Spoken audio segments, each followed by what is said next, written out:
Ladies and gentlemen, I would now like to introduce the hardest working person in television, Joanna Everhart!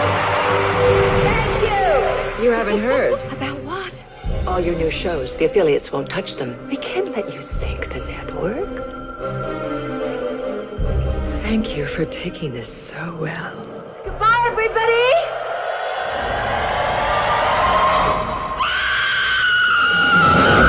Why are we moving? We're moving so that we can be the happiest family in the whole world. Welcome to Stepford.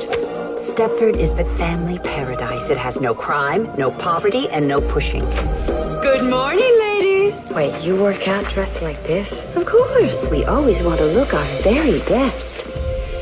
You and Stepford, it seems like a real match. Absolutely. And all of your wives, they're so, sizzling. To Stepford! Am I the only one who finds all of this more than a little disturbing? Aren't you Bobby Markowitz? I love your book. What was it called? It was about your relationship with your mother. I love you, but please die. These women are like deranged flight attendants. This place does something to people. All of the women are always smiling and having incredible sex in the middle of the day with their husbands. And that's a problem because? It's not normal, Walter. Congratulations. Now you're one of us. And Joanna, she's a great gal. Or she will be. Last night I went online and I found out that all of the women here, they used to be CEOs, executives, judges.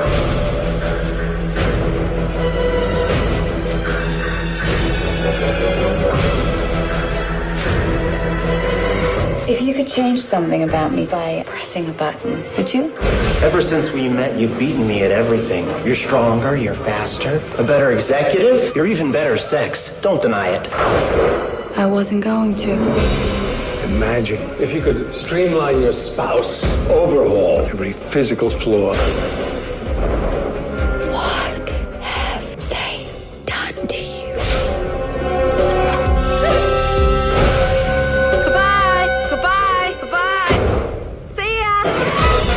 Baffles me the amount of women that are like, I would never let my husband tell me what to do. I'm not his child. And these same women, they'll go to work. Their boss says, hey, I need you to turn this in by 5 p.m. They say, yes, sir. The HR manager says, hey, I need you to stop saying this to your employees. They say, okay. The trash man says, I need you to put your trash cans beside the road on Wednesday mornings. They say, okay, and they do it. The speed limit sign says, don't go past 65. Guess what? They don't go past 65. The nurse says, hey, you have this condition. I need you to take this medicine. They say, okay. Their single friend will say, girl, you don't need to do this for your husband. You need to tell him this, this, and this. And they say, I can trust you. You're the expert. Literally, everybody else in the world will tell them, jump. And they say, how high? And they do it. But when your husband, who has a covenant with God to protect and provide for you, tells you, hey, I don't think you should do this. Yes, you should do this. No, you should not do this. It's a problem and you're oppressed. Everyone. I'm Sophia from Hanson Robotics. Meet Sophia. You may have seen her around. She's one of the most well-known robots out there. She's a globe-trotting fashionista, gracing the covers of Cosmopolitan India and Brazilian Elle. She addresses the United Nations. I am thrilled and honored to be here. Hangs out with the likes of Will Smith. You're just so easy to talk to. You know, you got a clear head. Literally. Duets with Jimmy Fallon on The Tonight Show. I'm sorry I couldn't get to you. GPT, OpenAI has become a global sensation, pulling in more than 100 million users each month. From simple text prompts, ChatGPT can perform virtually any task. When combined with a fully functioning humanoid robot, the consequences could be irreversible. The most promising new contender for humanoid robots is a startup called Figure, which aims to build the first generalized humanoid robot. This would mean that it can be applied to virtually any task that a human can perform. Early designs of the project look promising, and experts from big names in robotics have been called in to supercharge the venture. Figure has lured talent from Tesla, Boston Dynamics, Google, and Waymo, with the single goal of getting to the market as quickly as possible.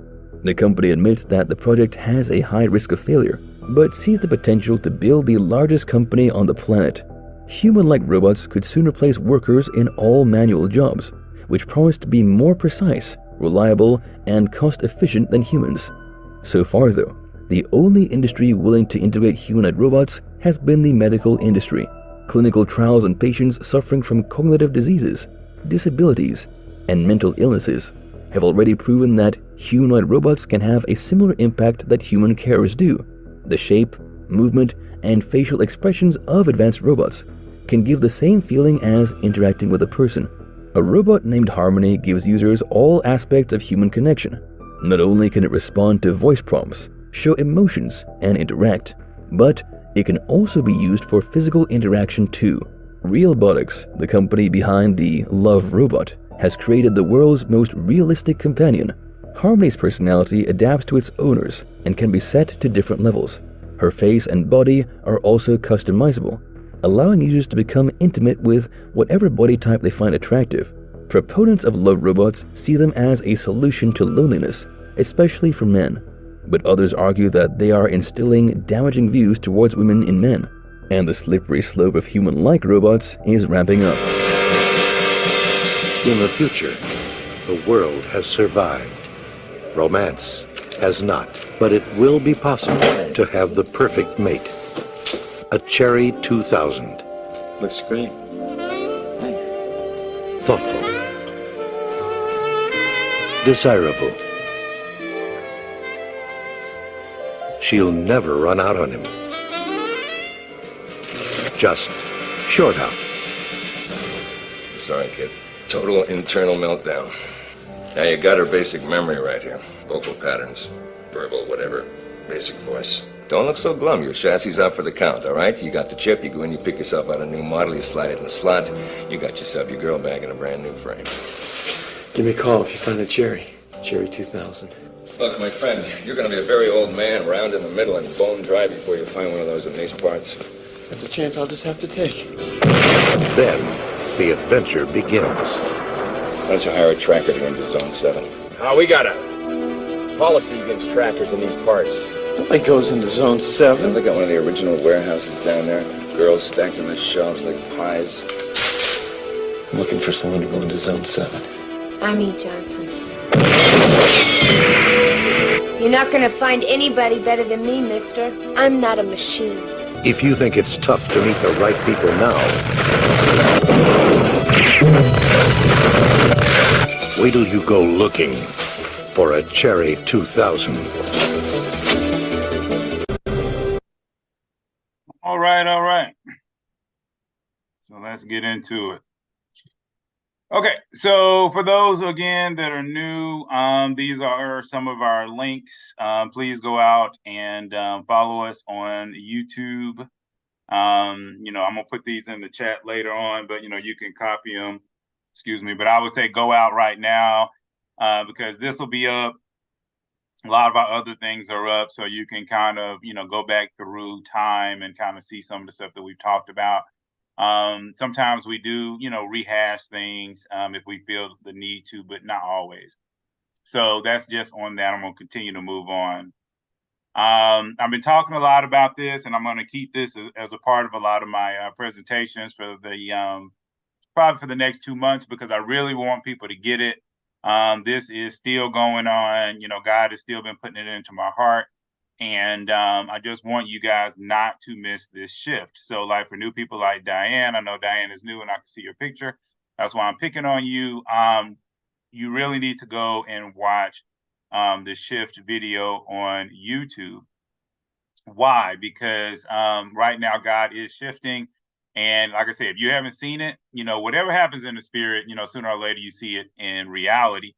And so if you can't, if not saying you, Diane, but I'm talking about people in general can't see that there's a huge shift that has happened over the last couple of years, I'm like, y'all are just sleeping, or you're in denial. But either way, God has let me know that he is really has been listening to a lot of people's prayers and he's trying to make those prayers come to reality. But you all need to be in the right place. You need to be doing the right thing. So I'm not going to go too deep into it this morning. All I'm going to say is that when people have missed God's shift, a lot of times, be honest with you, it was like a one-time deal and they missed it for their life, or they might have missed it for a huge portion of time. So it could be 10 years or 20 years before that shift comes back around again. So you really want to jump into it when it's here. And it really is all parts of your life, not just the romantic part. But what I find is a lot of people do have, a lot of their lives together, not always, but it is important for you to jump into that shift and try to make sure you're doing what you need to do. But like I said, I'm not going to go into all of what you need to do, but you can go out and watch that video if you're interested, and it'll go into a lot more detail. But these are the 3 or 4 things that I am encouraging everybody to do. If you can do nothing else, do this, which is 15 minutes a day, which is nothing of time. And in that time, you read one Bible chapter, not a verse. Read the whole chapter. Take a minute or two to think about it. And in that, after that minute or two, take 3 to 5 minutes to pray and reflect on that information. And then after that, listen to one Christian song. Don't listen to it in your car. Well, I mean, you can listen to it in your car if you're going to focus on the lyrics and stuff like that. So just want you to be able to focus in on God, give him some real time in order to, move, build that closeness, build that relationship. All right, so it's not a lot of slides today. Like I say, I'll see this more as a conversation, but I need to present some information so we can have something to talk about. So, I did want to say, for some people, they might find some of this uncomfortable. Okay, but we're not trying. We at CSC, we don't do the whole yelling and screaming at each other, getting all in our emotions and all that kind of crap. We don't do that. We're here more to think about it, to ponder the information, and to be, more real about what's really going on. I'm not trying to make a judgment on what's right and what's wrong. I'm just more about trying to, like I say, get into the conversation. So what is the message temperature today? I can see a lot of emotion being a part of this because we're dealing with technology. It's going to have a lot to deal with the mind. And there is some word in here today. There's going to be some word in here to give us an understanding, a little bit of a background as to how we should see some of this stuff. So we're going to start with a prologue. It basically goes all the way back to Genesis. So what is the prologue? The prologue is simple.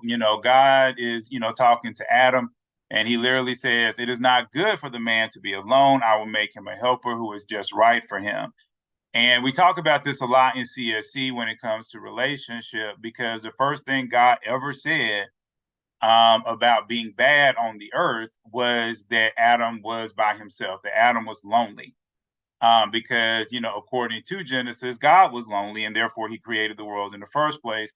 So then he sees Adam lonely, and, he doesn't like the fact that Adam's lonely. And, once you get beyond that, there's that interaction where, God is basically says, okay, well, we're going to make somebody right for you. So we're going to make woman. So he makes woman and he brings her to the man. And then, everybody knows the whole thing with the fall. I mean, we could talk about the fall from a lot of different perspectives because we never really talk about it from Eve's side. From her perspective, what was going on with her. We always love to talk about it from Adam's perspective. And we can do that as we get into the discussion, just something for many of you to think about. However, we do know that part of the curse of that is that, this last little sentence. And it's really interesting because we see this over and over and over again played out in our society. And it says, "Woman, you will desire to control your husband." And again, I'll say it again. "Woman, you will desire to control your husband, but he will rule over you." So that's a key element. It really is, because it kind of, highlights a lot of the things that go on in our society. So now we're going to get into this concept of loneliness and who experiences loneliness more, men or women. And honestly, this is just about who you're looking up online. If you study and you just say, hey, you know, are men going through loneliness more? Then you'll find a lot of articles that say men have, you know, are more lonely than women. However, if you actually look at it from the other side, you can actually find people say they're equal. You can find people that say women are lonelier than men. Honestly, it's always going to be what doctor slash you know, journalist is trying to, you know, make their point.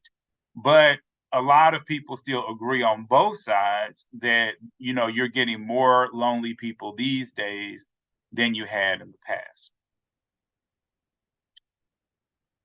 So we need to understand, you know, because what we're talking about today, or at least partially of what we're talking about today, because this can actually go both sides. This can go to men and women. It's not really 100% in the male category.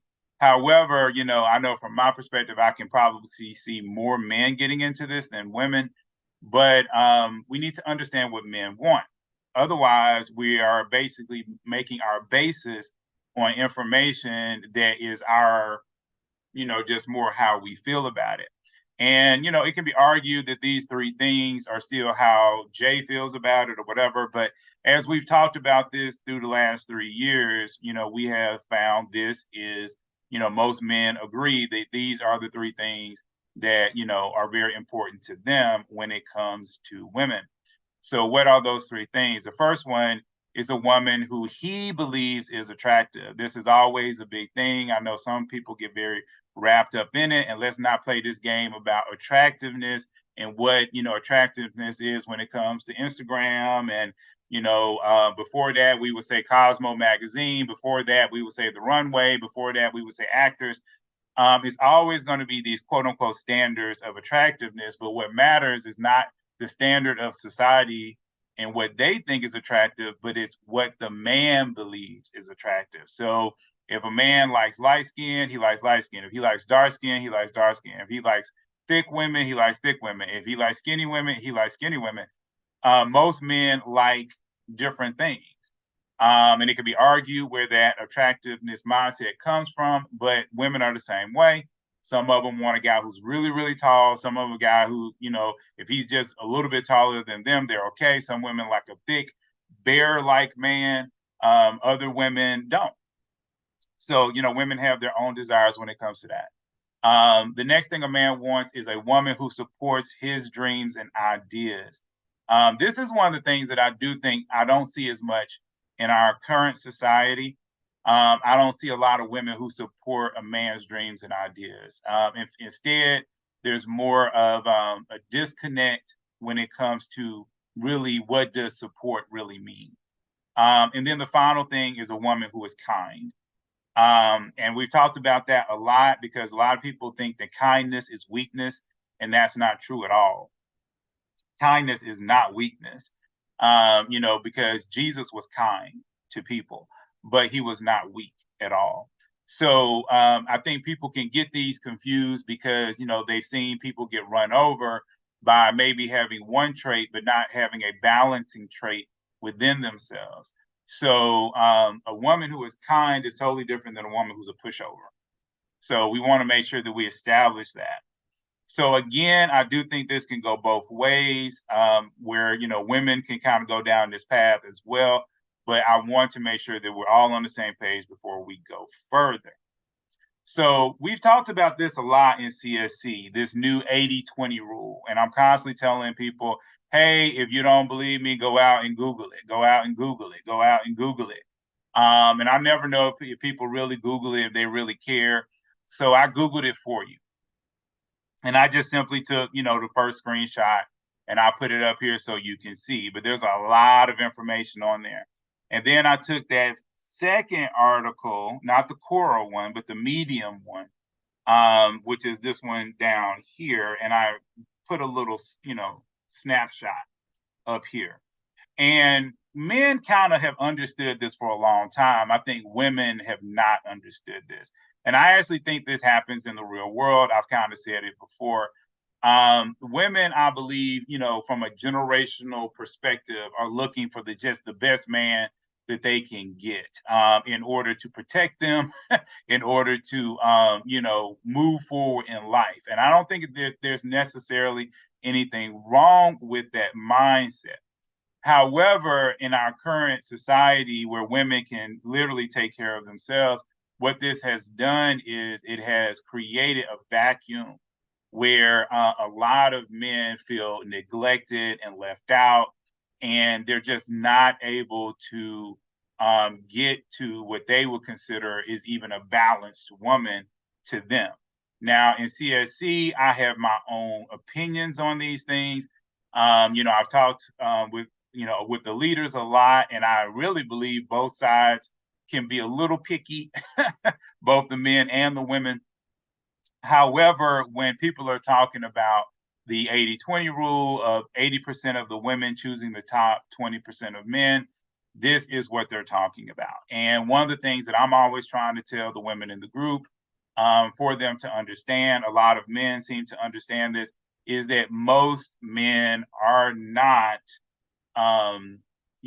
these guys who like to seek out. They're not these predator type guys. Well, I shouldn't say predator, that's a bad word to use, but they don't like to seek women. They don't like to be in that attack mode. And I know Steve Harvey gets up all the, when he was doing his stuff, he would say, oh, well, men like to chase. Men like to chase. No. Steve Harvey likes to chase. And that's why he's had multiple wives. When you look at somebody really, like I said, a lot of people, you can kind of see milder guys, even in Hollywood, who did not do a lot of chasing. There is a mindset of a man who does chasing. It's like this little attitude that I can kind of get what I want, and that ability to know what words to say and different things like that in order to get women. And so when you're dealing with people like Steve Harvey, of course, they think all men are just like them because that's how most people think. However, we find that not to be true in CSC. Every time we have polled the men, they have said that that is not true at all. And many of them have said that they can be a little shy.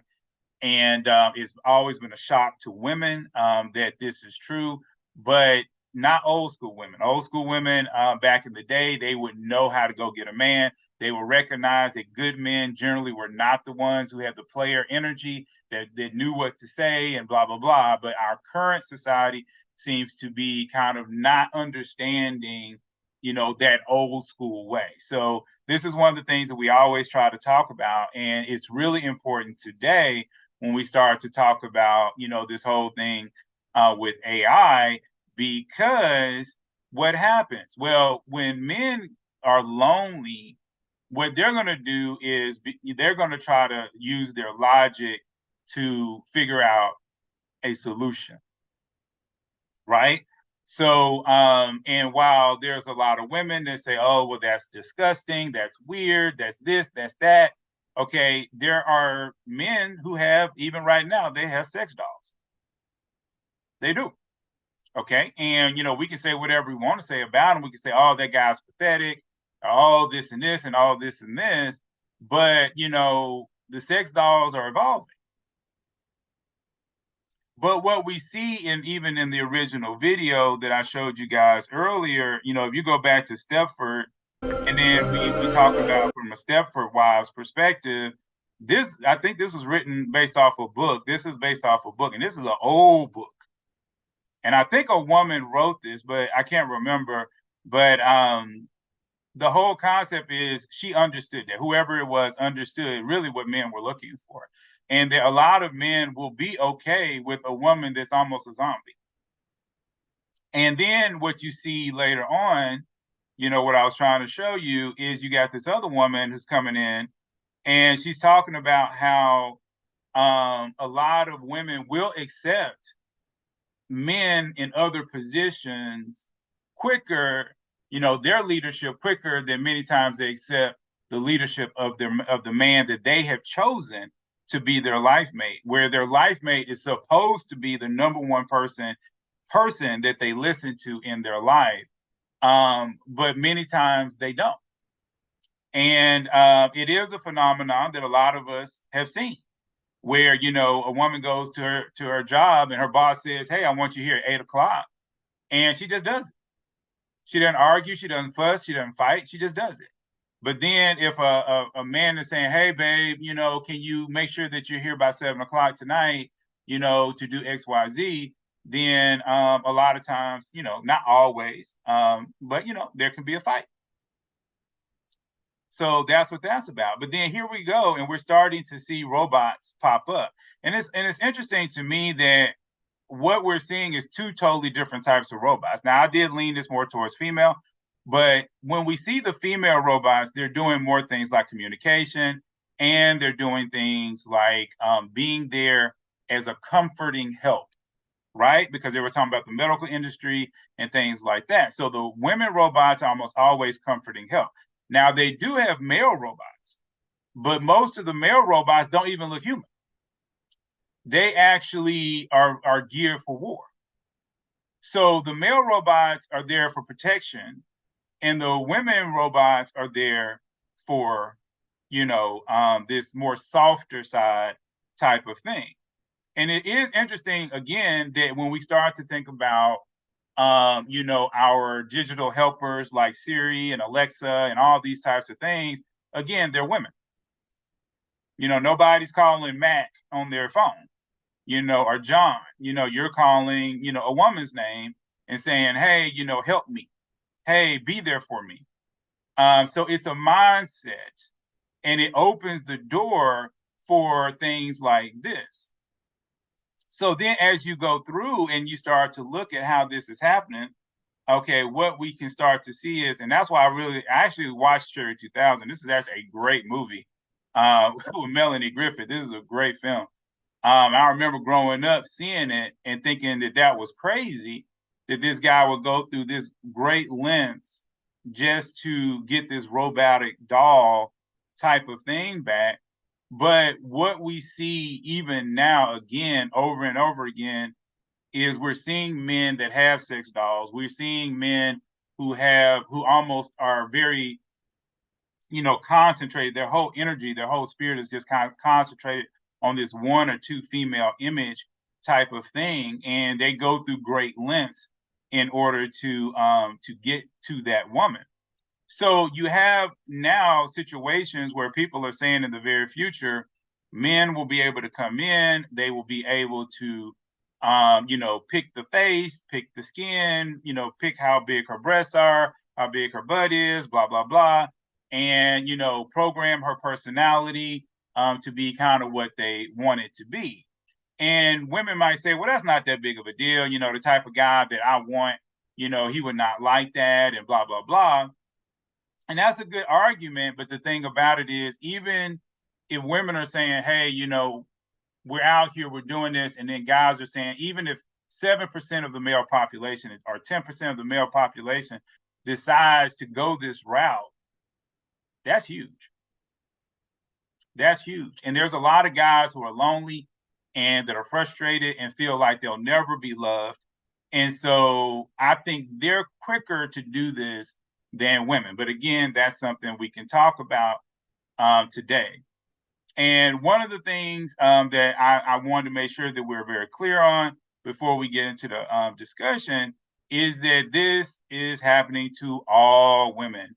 You know, it's quick to see those robots looking Caucasian and or Asian, but you best believe if you really know what line to go down to on the internet, you're going to see a lot of African, African American, and Caribbean versions of AI, and in different things like that. So you cannot say that other communities are not doing this. And every woman you see on the screen right now, except for this woman right here, because this is an advertisement, it says promoted by.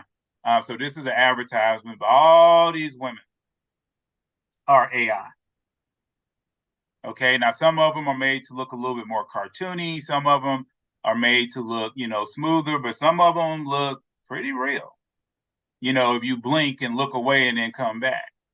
So, and then we have a new thing, which I don't have a slide for, but, you know, Apple has their new Vision or whatever it is, goggles And to me, this is one of the big things that's going to happen, because there's somebody else right now that's working, just like, I don't know if y'all know anybody that has had the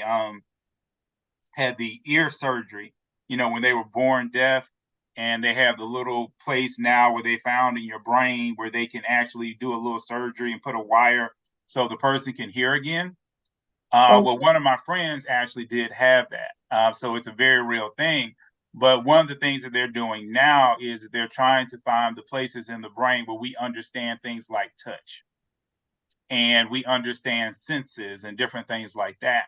So what could really happen, and honestly, I think it's going to go this route, is that I believe in the future, people are going to have things like the little Vision by Apple, and what they're going to be dealing with is a computer animated woman that exists 100% virtually, but they will go in and they will get the surgery so that they can feel her, so that they can smell her. And so it's going to be more in that realm, I believe, than anything else. I think it makes more sense for it to go down that route. And again, for a lot of women that's thinking about this, a lot of guys that get looked over many times are the nerdy type of guys, are the engineers type of dudes. And so you're talking about guys who make $100,000 a year easy. And if you run into a situation where they're like, oh, well, if you want this model right here, for her AI and for the surgery and all this other kind of stuff, it's going to be $150,000. It's a lot of guys. They're just going to be looking at that just like a house note. So it's just like, oh, she's only $1,000 a month for 30 years. Okay, I'll roll with that. All right. So what we're doing today, like I said, we're just having a conversation. This is not trying to go down one way or the other. I just want you all to know that this is happening. It's in the background of our lives. And I know I've talked about it before, but we've never had a discussion about it. And I think some of the stuff that is going to come up in the next month and a half, it'll be good to kind of, have this in the back of our minds. So the first question that we should be thinking about is, should a man not be able to find a mate who supports and loves him? So is it hard or is it crazy to ask a woman to support and love her man? But let's go to the second question. Should a woman not want freedom from conforming to a man's desire? Okay, because it's not all about the man. It's about sometimes what the woman wants. Well, not just sometimes. I mean, she has her own life. And when she links herself to a man, she doesn't want to always be thinking about what that man, she don't want to be a robot, literally, So we need to think about that. We need to talk about that. And then I like kind of what Tashawn said a long time ago, I think about a month ago, because what really causes loneliness? She made the point that almost everybody on the call technically could probably find somebody tomorrow. But so what is it, when we start to even talk about our own loneliness, where we jump past people who could work for us while we're waiting for super person, to show up? And that's both men and women. And then we need to think about the whole arranged marriages thing. Okay, are people in arranged marriages less lonely than we are? Are we as Western people just way too picky? Okay, do we want everything but give nothing in return? Because there is a point where we can say, well, if we just assign people spouses, and our parents, picked our spouse for us, or maybe the family picked somebody for us and did, interviews and different things like that, maybe we might be better off. Maybe we're having a hard time picking because all of us want a Cherry 2000, okay, instead of a Cherry 1000. Anywho, so that is it on that. And like I said, we're just here to have a nice, good discussion today. So I am going, oh, Lori has got her video on, so I'm going to pick on Lori so she can go first. Come on, Lori.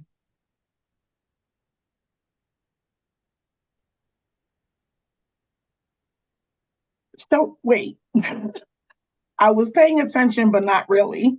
to the questions. But when I think about, everything that you were just talking about, and, you know, it is scary to me, honestly, when you think about the fact that this is a possibility, right? Because it's already happening in the metaverse, so to speak, right? They have these AI games that you can this, pick your avatar and you can have sex with them in the game. So it's not that far fetched that it can happen in real life. Like you said, there are already blow up dolls out there, and there's obviously a market for it, else they wouldn't still be being made.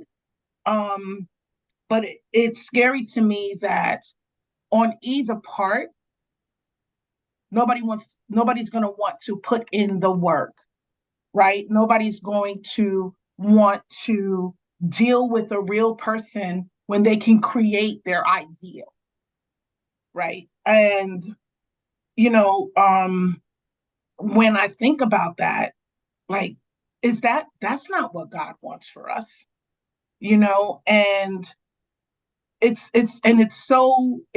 just makes it so easy. And then you're continuing to remove community, right? You're continuing to remove that human interaction, and if that's the direction in which the world is going, and I can see it being like a major phenomenon. And that, like I said already, that is very scary to me.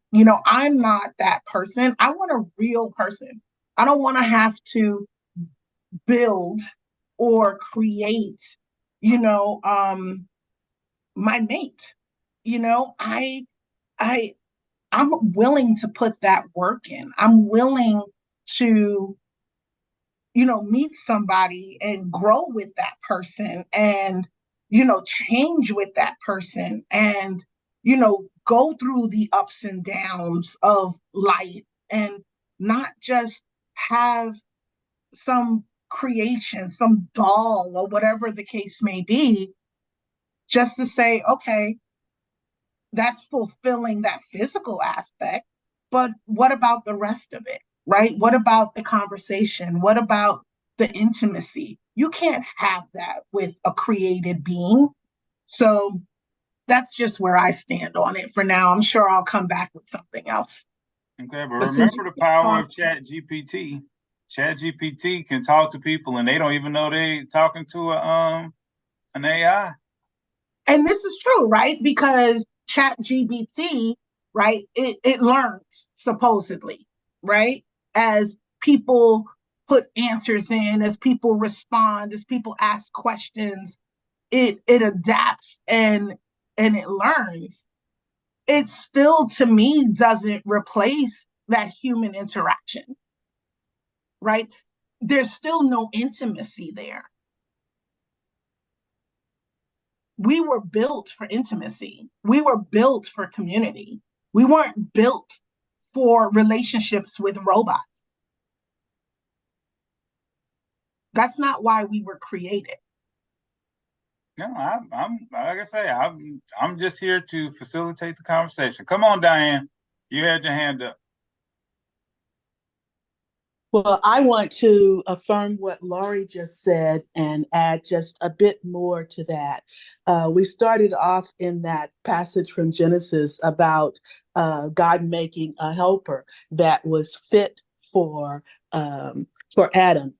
And I think it's important to note that as we are envisioning what we want, it's important to think about the lust of the flesh and the lust of the eyes and the pride of life, because those are the things that keep us stuck in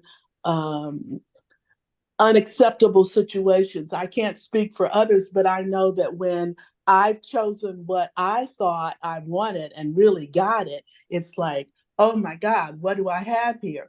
But what I've learned is that as I surrender my will, I'm letting go of some of those illusions that I have of what he should look like, whether he should be tall or thin or what all the physical features. And the other thing is that in terms of the male ruling over the female, or of Adam ruling over Eve, I think that too often that gets interpreted as the command and control model. And often that lust of the flesh, the lust of the eyes, and the pride of life is what is ruling. I think it's important to also balance that with that Proverbs, I think it's 31 chapter, that talks about the virtuous woman. And when you read that description, that's a woman who has it all.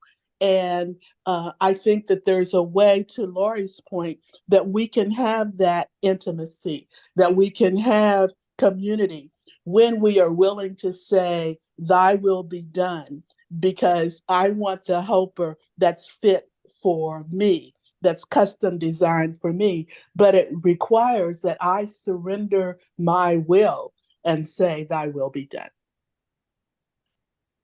Good. Thank you so much for that, Diane. Like I said, welcome to the group. This is more of a different type of topic, but but I do thank you for hanging out. I hope you'll hang out with us for some of our stuff in the future. So come on, Tarla. Yeah, I appreciate that. I just wanted to add that I think that as we're talking about Chat GPT, it's important to know that there are some real benefits that society is moving forward with this paradigm shift, as you said earlier. But at the same time, we've got to be able to discern what is God's will and what is our will, and even the evil one's will in all of this. And it can be disconcerting, but we've got to be able to discern. I'm done now. No, that was good. That was good. Thank you. Go ahead, Charla. It was very interesting that this is the topic for today, because on another group's morning chat, we were talking about AI and, pretty much replacing relationships. But kind of with what Elaine just said, as far as a lot of times we look so much at what we want and wanting God to design someone based on what our eyes want to see or what we think, is compatible for us as far as personality. We don't actually look to what God is actually preparing for us versus what we want. And I think because we're so focused on what we want, what we think we need, people will be willing to do things like artificial intelligence for mate replacement, because it caters to their eyes, it caters to their ego, it caters to what they want in a person, whether it's male or female. And that presents a problem in society where people don't really want to put in the work and effort into forming established healthy relationships and working through the issues. They want an instant person that suits them and fits them. Even going to the questions as far as, someone supporting you, people want, I want somebody to just do this for me, without question, or just always on board with me, versus someone who's going to not necessarily always be on board with you. If you want someone that's quote unquote perfect, having an artificial intelligence is not going to be like, oh, I don't think you should do that, who's always a yes person, a yes man, or a yes woman.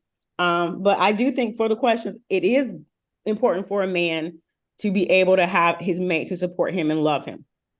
But it's the same way for a female. A woman should be able to have someone who supports her and loves her.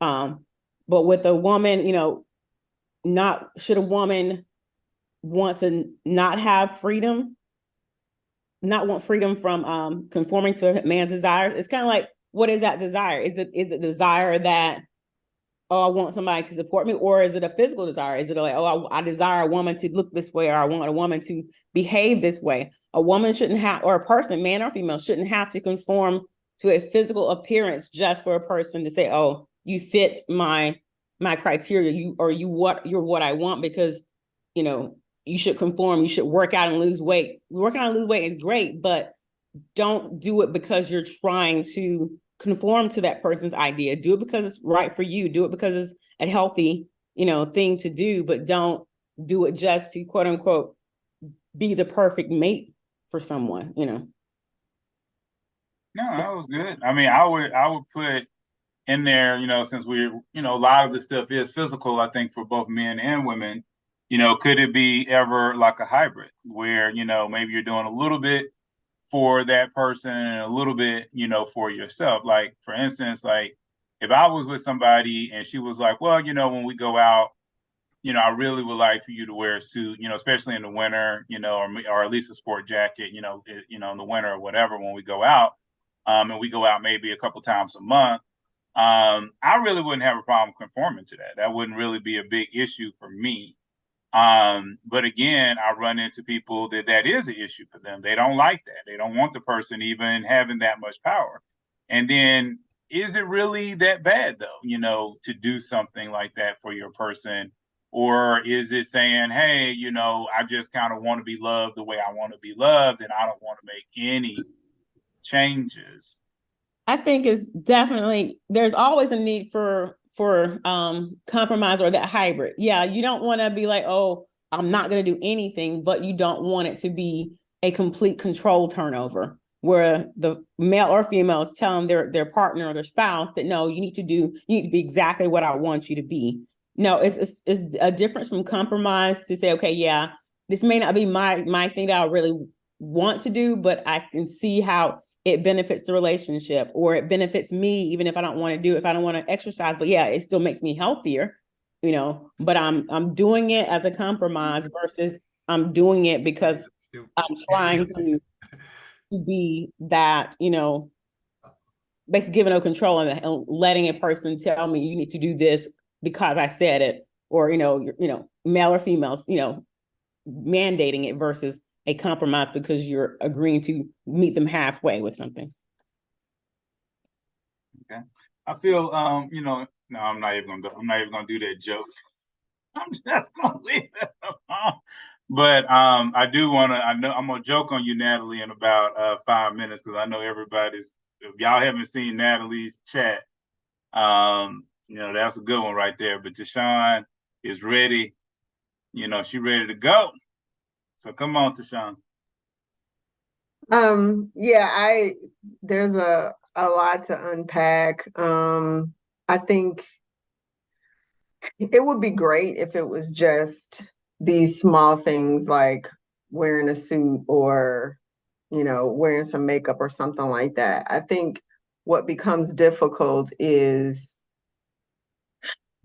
being who God made you to be and still being able to be in the position to compromise or to work with the person in a relationship.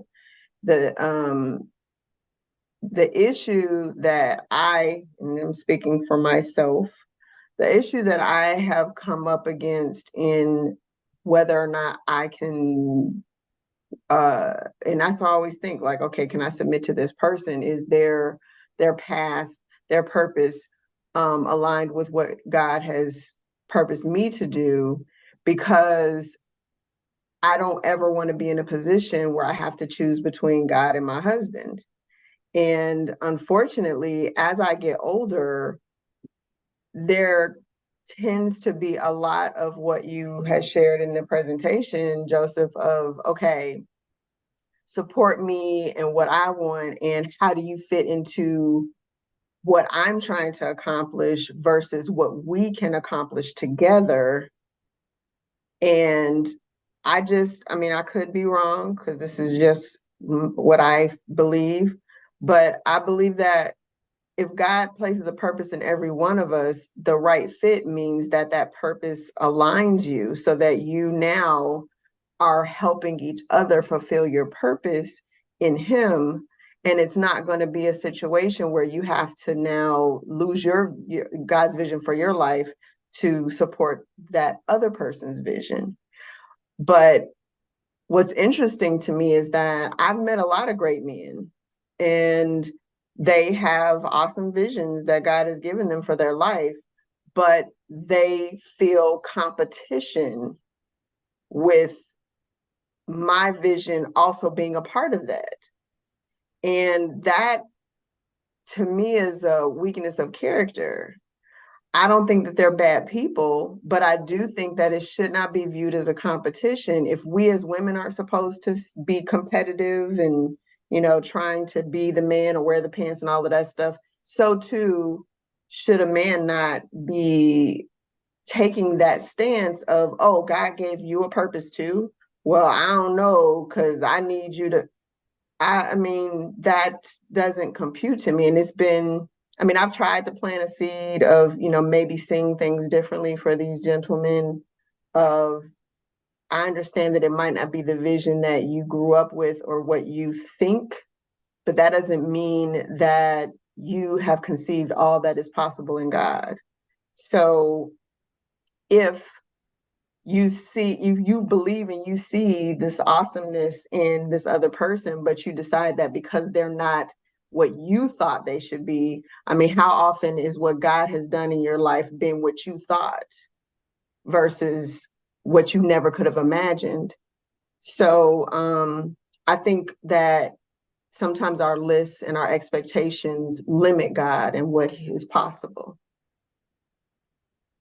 Yeah, that was good. I think, especially for everybody that's on, and even what a lot of what you said, when we do the, hopefully you can be there for that one, the alpha male thing, the alpha man that we're going to talk about in about that's next month. So it'll be about a month from now.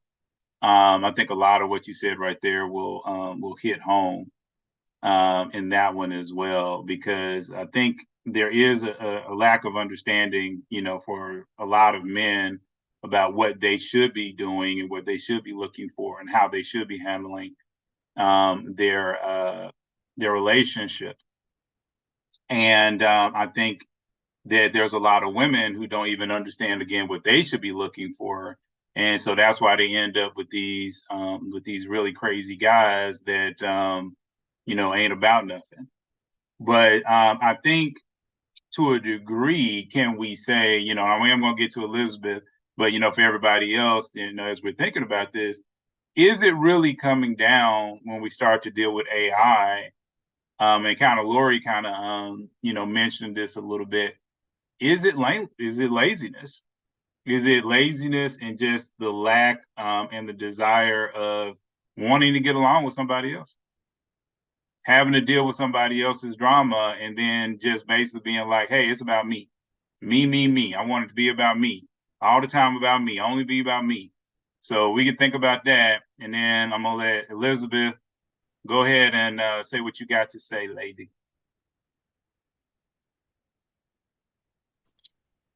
So I think everyone already spoke to most of the things I was going to say in the questions. So I'm going to pull up the questions again. And I wanted to speak to the one that said, what really causes loneliness, and are people in arranged marriages less lonely? So I know two couples who had arranged marriages for, I don't know, a variety of reasons, I guess. I think their parents chose them, put them together based on social class, income, money, similar backgrounds. I don't know what went into that decision.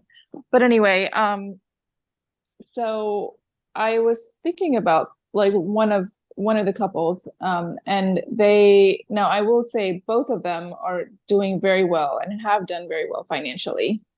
That I do give, I can admit that. But there's things in one of their houses that I have never even seen. There's a 3-way fireplace. I didn't even know what that was. There's all sorts of fancy things going on that I don't even know what they are or what they do. But my point is that they're still lonely. They're still lonely. And the reason, I'm trying to think of the common themes that I have seen. In my opinion, it's because of toxic behaviors. One person thinks they're better than the other person, right? On everything. They actually put themselves on a pedestal and then look down on the other person. And so that breeds resentment, and then they're married, but they're basically lonely because they're operating solo in life. And then they have like different hobbies, they have different interests, they have totally different values, which means they have different goals in life. So that leads to a lot of fighting and a lot of drama. It's just, I don't know, I don't know what is the answer, but that yeah, things I've seen have not been good. And then are Western people too picky? I think that I think we are picky. Well, we have the propensity to be picky. Um, and especially with like the online dating apps and everything, I don't know, I think maybe we put too much emphasis on certain things that we shouldn't. That's why I think it was so much easier, like, I don't know, 50, 60, 70 years ago, like, our grandparents, it was so much easier for them, right, to find someone because it was like you only had a smaller pool and you only went to these places, you went to church, you went here, you went there, like that's it. It wasn't, now we just have way too many choices. And so that's what I think. Well, no, that's good because I think choice is important, and maybe some other people might want to speak to choice. I just wanted to add something before we go on. Also, Jocelyn, I saw your hand up, so if you do want to talk, let me know. But one of the things that I can tell you, like when I first got single, after my divorce, the very first event I went to, way before CSC was created, I went to this event in Buckhead, and I remember driving down. I didn't know where I was going, and there was about 20 people sitting at a table. I had to, ask around because they were at a restaurant. Excuse me. And there were, like I say, about 20 people, and 18 of them were guys. And there was two ladies. And so I ended up talking, I was right there next to one of the ladies, and I asked her, is this the little meetup group, for singles? And then she said, yeah, it was. And then I asked her, a little bit about it, and I found out that she was the host and she was actually being paid to be there. And the other lady that was there was actually getting paid to be there as well. And they were really just supposed to be hosts, which I thought was interesting because in this whole group, it was nothing but men. And as I started to talk to the men around me, I found that all of them were like engineers, entrepreneurs, different things like that. And we ended up in a little conversation. Me, the two ladies. What meetup group is this? What group is this? Well, I don't even know what it is because it was such a long time ago. It was like over 4 years ago. But see, here's the point I'm trying to make to Sean. So I'm sitting there, I'm talking, I got two ladies on one side, I got two guys who have now sneaked in, and so it's a group of 5 of us and we're talking. And I found out that the two guys on my right, one guy, had sold multiple companies. He was a multimillionaire. And then the guy next to him was also an entrepreneur. I don't think he was a millionaire, but he, had a company that was rising, was getting better. But here's the key, and here's the element to it, and this is why I'm, putting this out there, because everybody like even Charlie was saying, "Oh, I need to know that group." But here's the thing: both men, they were dressed sloppily. The millionaire had on a polo that was so wrinkled, it looked like he had literally it looked like a car had ran over it, then a 18-wheeler, and literally the collar, because it was like the polos, they kind of sit out. The collar, half of it was tucked under. Now, his hair was cut, but it wasn't any type of major cut. He looked like he hadn't shaved that day. And so he's sitting at the table. And see, this is the point. So you got this guy, he's a millionaire, but he's socially awkward. He is to the point where most women see him and they just pass him by. And most of the men at the table, that was their problem. They were beyond socially awkward. They were, yes, they were engineers. They were nerds. They were, super nerds. They were, I know I got my problems and I've talked about them in the group, but these guys had problems much bigger than mine. I walked straight up, started talking to the woman. Me and her had a good conversation. We actually ended up exchanging numbers. But all the guys, I think they were looking at me like, how is he doing it? He don't have the money we got. The millionaire dude was at least 6 inches taller than me. But it's like, I came in dressed appropriately. I came in, looking a certain way, smelling a certain way. And then I literally talked to the woman because she's there. And what I want to talk to a bunch of guys for. So it was interesting to me. So I put that out there because, again, we got to think about sometimes the type of people that we might be talking about. And for many of these guys, it's very difficult for them to even understand what they should be doing. And I'll be real, there's sometimes it's hard for some women to figure out what they need to be doing. I say it all the time, that there's a lot of women out here who are just as sweet as pumpkin pie, and they would make a really great wife. But, it's hard to get them to do one thing or another thing, or even to come out to an event. We talk about that all the time, how a lot of really great women just won't come out. They just won't leave their house. So that's something else that I think we can talk about. Would this millionaire be found interesting if they weren't rich? Well, like I said, he was a millionaire. Like I said, I talked to him. He just, he's that millionaire next door type of dude. Well, come on, Sean. Can you guys hear me? Yes, sir. All right. Whoever muted me, thank you. I was just kind of laughing, saying Natalie is stupid for the comment she put, because I was cracking up with what she said. I was only going to plan on being in listen mode, but Joseph, I do appreciate your talk and your presentation. But what happened was I caught a flash up instead of a flashback. So I was thinking, okay, it's like the year 2030. And Jay Sekulow, the lawyer that lobbies for Christian rights in Washington, is now lobbying for the rights of AI models to be considered human so that Christians can have the right to marry.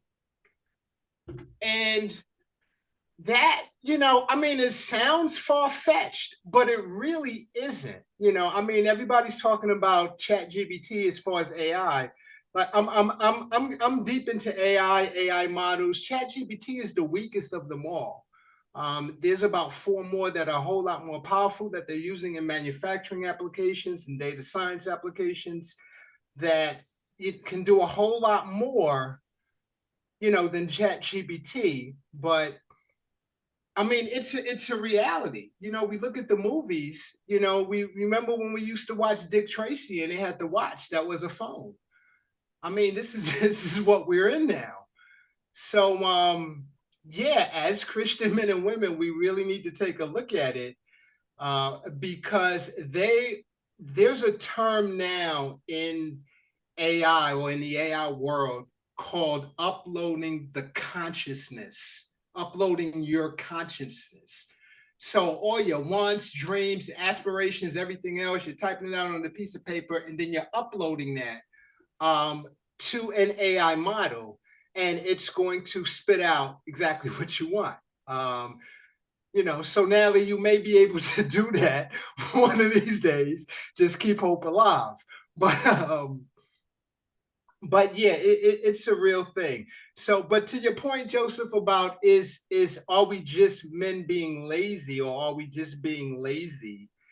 As as opposed to just going out doing the work that it's going to take to be in a relationship with the opposite sex. I don't think it's laziness. I think people are losing heart. I think we've worked so hard and we failed so much in the past about relationships that we just don't have the hope or the belief or whatever that things are going to work out, because we understand it's a lot of work. We understand that, there's a bunch we have to change and then the other person has to change so that we can, be together and be happy. And even knowing that, there's still no guarantee things are going to work out because it takes two people. So for me to have a successful relationship, I just can't say, okay, well, I'm going to do all the things to have a successful relationship and it's going to work. It requires the other person to be in that same space. And sometimes that's where the ball gets dropped. But to be honest, I don't think it's laziness. I just think it's a mindset based on, a lot of the failures from the past. And just because we have failed in the past, it doesn't mean we're failures, because none of us are failures, because neither one of us has actually have quit. You're only a failure when you quit. And we're still, moving forward, looking for that right person. And I will encourage people to continue to do that. But, like I said, I really don't think it's laziness. I think we just need to kind of change our mindset and our perspective about what somebody put in the chat, what we need versus what we want. Look at what we need versus what we want and kind of, get some things we want, but try to get focused on the things that we need more, so that it can balance out. But yeah, we do, for many of us, we do have some unrealistic expectations. Our expectations are back in the 1960s and 70s, as opposed to, 2023, where the entire climate of dating is different. Joseph, you put up some stats. I saw some stats that was kind of scary for me. With the rate of divorces in this country, they're predicting that in the next 4 years, there are going to be more single men and women than married couples. First time ever in the history of this country. So relationships are not working out, and it's a scary thing. It does mean this group might grow, but we want it to shrink a little bit too as it's growing, with those of us who are getting married. Thank you, Joseph, for mentioning the AI. There are some good and some bad things to AI. I've been studying it on a daily basis so I can be ahead of the game. But yeah, it's a reality, and it's going to change the way we do things forever. So that's all I got. Well, thank you for talking, Sean. But I'm gonna go here and I'm gonna mess with Natalie a little bit. But and honestly, I'm gonna go back to her comment in the chat, and I am gonna not give her a 100% amen, but I'm gonna give her an 80% amen on that, because I'm just gonna be real. I mean, if I decide to have like a little Vision Quest goggle, type of thing, and and then Apple decides that these new AI, I don't know, whatever you want to call them, assistants or whatever it is, or whatever people want to say, and now I can see them through the Vision Quest or whatever it is, and and then when I come home every day, I put my little vision on and I got somebody to talk to. Not necessarily saying I want to have a relationship with them, but if I have somebody to talk to, I'm not sure if I wouldn't do that. I'm not sure if I wouldn't do that while I'm waiting on my wife, while I'm waiting on somebody to come in. Because, coming home to an empty house when nobody's talking to me is totally different than coming home, even if the computer can. And as these AIs are getting better and better, and that's kind of why I tried to show y'all the clip of Will Smith, where he's basically saying that the AI is easy to talk to. It is very nice to talk to them. All right, so I'm gonna let Natalie talk about how she feels about that. So go ahead, Natalie. So if I understand correctly, you're saying that is it better to have an AI bot waiting home for you, or is it better to have no one at all? Am I getting that right? Well, I mean, that's kind of what I'm saying, but I'm saying you can make any comment based off anything we talked about. Okay. No, I was feeling what everyone was saying about just advancements in technology and what that means and how it could be better or worse.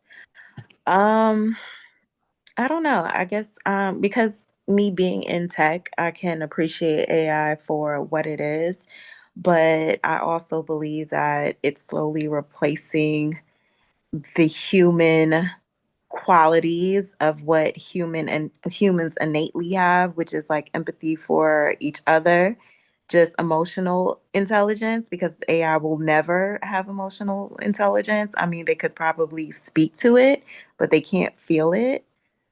That would be a scary thing to think that even then that might be possible at some point in time. But I just feel like because we live in such a digital world that when you interact with people in real life, they just don't know how to act, just like the millionaire you were talking about. So it's like I can't tell you how many times like I've interacted with someone like really just for messages back and forth in a text message, and they're like, yeah, this is not working out for me. But we've never had a conversation, sir. So how do you know? Like, for example, this guy I was talking to, because I was already iffy about him, so I gave him like a Google number. And so he texted me, he was like, oh, Android, huh? And I was like, yeah, dot dot dot problem. And I put an old school emoji. And he was like, you know what? By this fact that you said problem, I can already tell you have an attitude. I'm closing this door. Goodbye. Good luck on your next conversation. And I'm like, bruh, you know what? I know I'm growing spiritually because the old me would have cussed him out.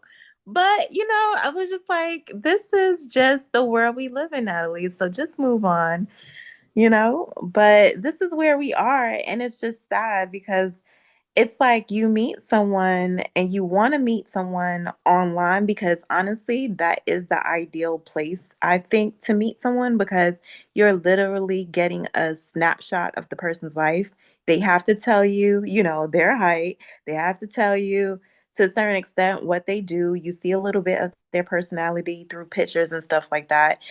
You see if they have kids, you see, certain things about them. So it's a benefit in a sense where, unlike the real world, you know nothing about the person. So it's forcing you to engage more than you probably would like. So you would think that online dating should work because of all the access and just information you get about one person, but it doesn't. It actually is worse and it creates a monster out of people. And I just honestly don't know where to go from here. I'm to the point where I'm just like, should I move to a different state? Should I move to a different country? At this point, it's almost like I'm really grasping for straws. With you. I think we all kind of grasping for straws, but that's why we come together to learn and grow.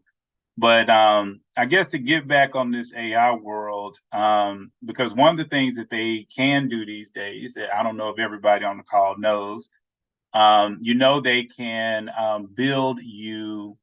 They have 3D printers that can print out like heart and lungs and kidneys and stuff like that. So does everybody know that that exists? Yes. Okay, so Kevin said he didn't know that exists. That exists, Kevin. They don't really do it yet, but it does exist. So once they're able to do that with any type of true clarity, when they're able to do it, guess what they're going to be able to do? They're going to be able to build people, grown people. Because think about it, if you can build a heart, why can't you build everything else? So what happens when they literally build zombie people and then they fill that zombie brain with AI? And so technically they are a person, but maybe they're a person without a soul. But they're your dream person. You can pick how they look. You can pick their personality. You can pick, what you guys will talk about. You can even maybe pre-fill them with your favorite shows. So Kevin could make sure she's a real Raiders fan and she could know all the Raiders history for the last 25 years. She could know everything about the rivals of the Raiders. She could know everything about that and everything he's interested in. She could be programmed to do that. And for whoever else, like all the women on the call, he could be programmed to say all the wonderful things, always be loyal, blah, blah, blah. But you don't know if he has a soul. So, Jocelyn, would you take one of these men if he was, say, by the time they mass produce him, he only costs $1,500. You can get you a whole man for I don't want $1,500, girl. I don't want nobody made of rubber. No. No, he's flesh and blood. That's what I'm saying. Full flesh and blood. Is he human? He's human. Who made him? Jesus or a man? Man made him, but No, thank you. No, thank you. He's human. No. He got a beating heart made out of flesh. You can kill him. No, if my daddy ain't make him, I don't want him. Okay. So what about you, Kevin? Would you take the Raiders woman that man has made? You're on mute, right, by the way. No, I'm a pass. Say nobody gonna take him? Y'all don't think nobody? Tunde, you will take him, Tunde, won't you? A beautiful woman who does what you want her to do. Nah, because I wouldn't have a real connection with them. You know what I mean? Like, how you don't know you're gonna have a real connection? She got a brain. I mean, it's gonna be like Coming to America, like, someone that can respond and have an emotional connection with. I don't want somebody who's gonna listen and do what I want them to do. Someone I'm gonna have a connection with, some type of emotional connection, have a history with. I don't think I can get that with some type of AI or computer program or whatever have you or whatnot. But she know how to jump on one foot. She know how to bark like a big dog.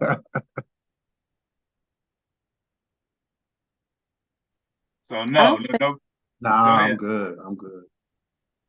I would say something to what he just said. So as I wrote that, like after I hit send, and I thought to myself, like, would I still feel like bored after a while? Because it's like, since he's so perfect, like, would you eventually feel like, okay, like there's no excitement, you know what I mean? Because this person is perfect. So I want to know if anybody else feels the same way. Because I feel like if it's possible to build someone perfectly made for you, would that still be enough in a way? But I think honestly, if they could do that, they would know that you might, for instance, Natalie, want a little challenge. So they might just give him 70% of a perfect, as far as match to you, but then 30% might be to challenge you. So you making this AI thing really attractive right now. I mean, I'm thinking about it like this. If I had if I was a multi-billion-dollar CEO, and this was my company, what I'm going to do is I'm going to get people in front of me and I'm going to find out exactly what they need. My goal is to give you what you want. It's not to because perfection, the concept of perfection is like, has anybody ever seen, this is going to you, Natalie, but everybody else can think about this. Have you ever seen a picture of somebody's face that's exactly symmetrical on both sides? Have you ever seen that? I don't think so. Well, if you look up, there's actually a couple of them, people that have done it. And most of the time when they do that image, that is used for horror films. Because human beings do not like perfectly symmetrical faces. It cannot be perfectly symmetrical because when we see it as perfect, it is wrong in our brain. And so anybody that study 3D, and y'all know that I do 3D cartoons. A lot of people know I do 3D cartoons. The people that are out there doing that, they study the human frame. They study humans. So they're not going to make the guy's personality or the woman's personality to be exactly perfect. They already know that's not going to work. It's like you don't even read a book where the protagonist is perfect. They always got something wrong with them.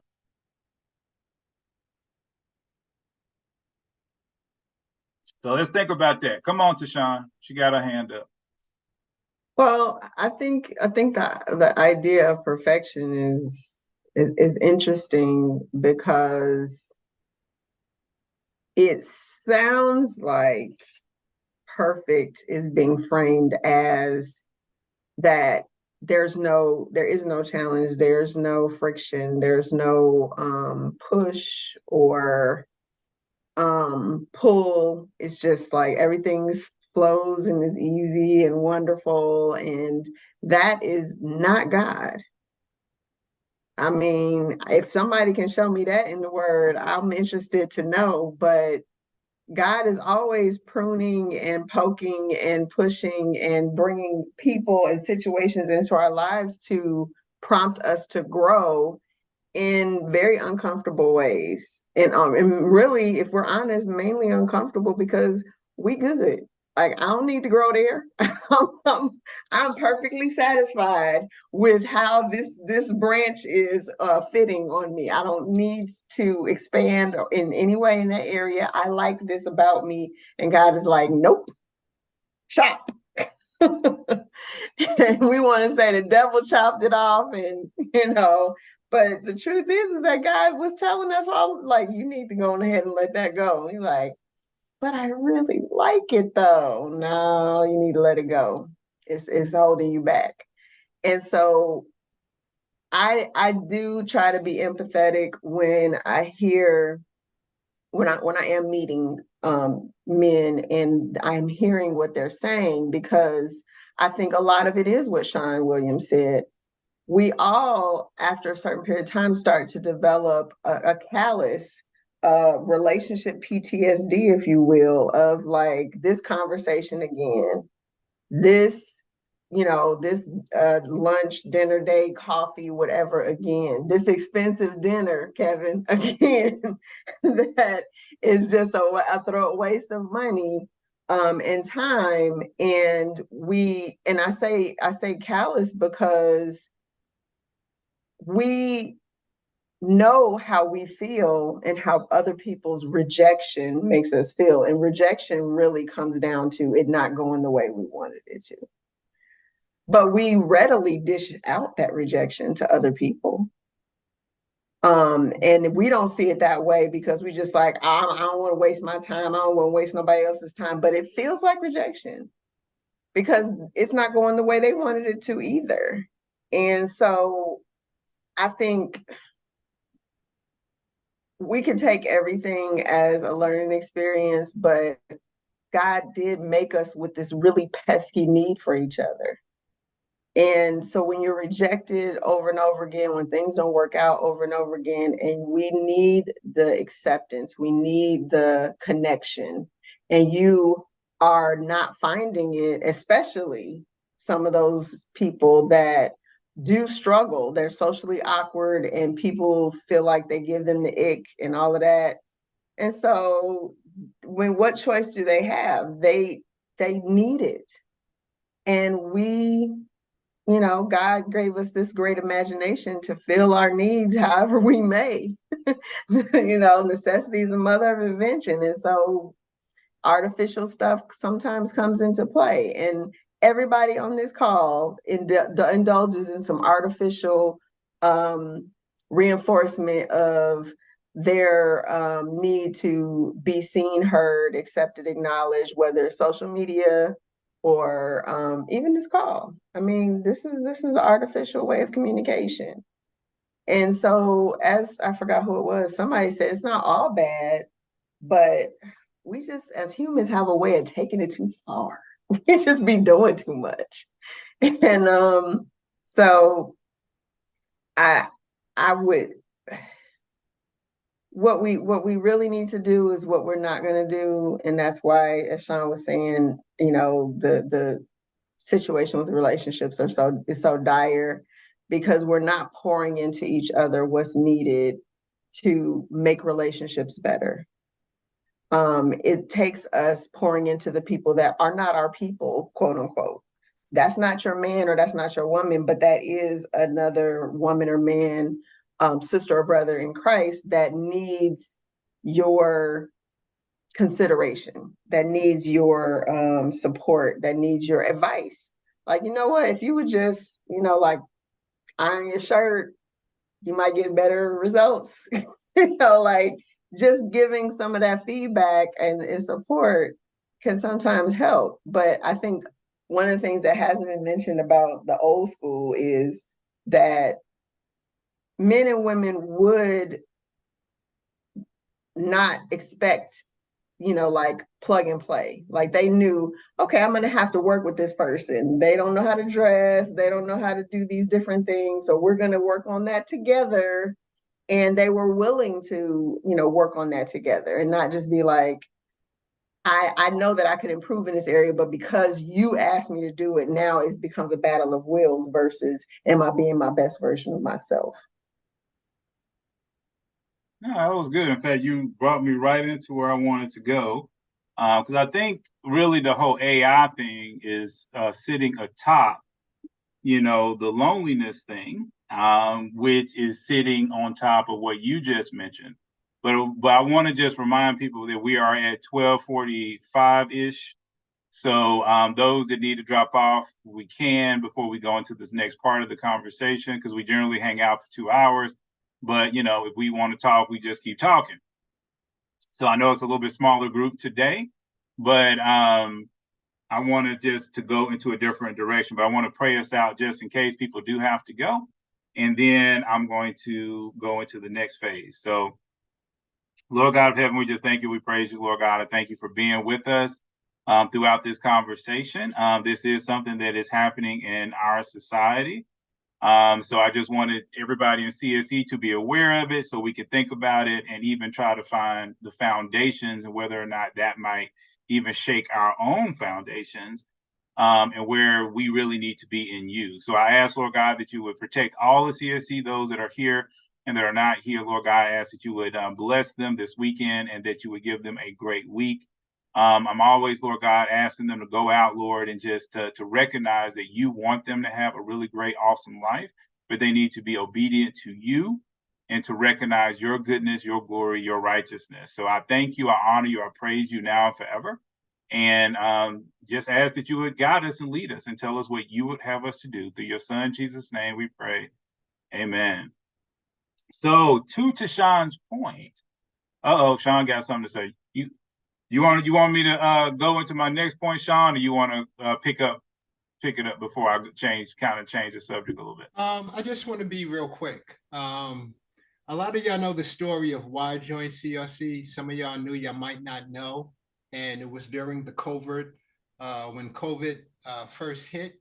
But anyway, joining this group, and then I realized how lonely I was because I was always in the house. I was like paranoid of COVID, so I didn't go outside at all. And this group was here for me. But it wasn't about, I thought it was about just meeting the person that I wanted to be with, but it became more about me dealing with the loneliness that was going on in my own heart because of the lack of connection with other human beings. And, so I joined the group, then we started going out and having some in-person events and things like that. But I've developed friendships with the men and women in the group that are not superficial, let me say. They're not superficial, but, I'm reminded of the fact that we are Christian men and women in fellowship with each other. And the bottom line is that the churches, we don't have in our churches the ability to be able to fellowship with other Christian single men and women to have some real deep connections with. So one of the things that I like about Christian Singles Connect is that I can go out, hang out with a bunch of men, a bunch of women, get to know them without any expectation whatsoever. So I'm free to be me. I'm free to have fun. I understand the fact some people are going to like me, some people ain't, and I'm okay with it. So I can just be who I am. And I don't know about you guys, but it takes away a lot of that loneliness. The Bible says we don't need to have sex until we get married anyway. So, but the intimacy and everything else, those needs can actually be met by just me sitting down with my sister in Christ, just talking with her, just learning about who she is, and just getting to know her.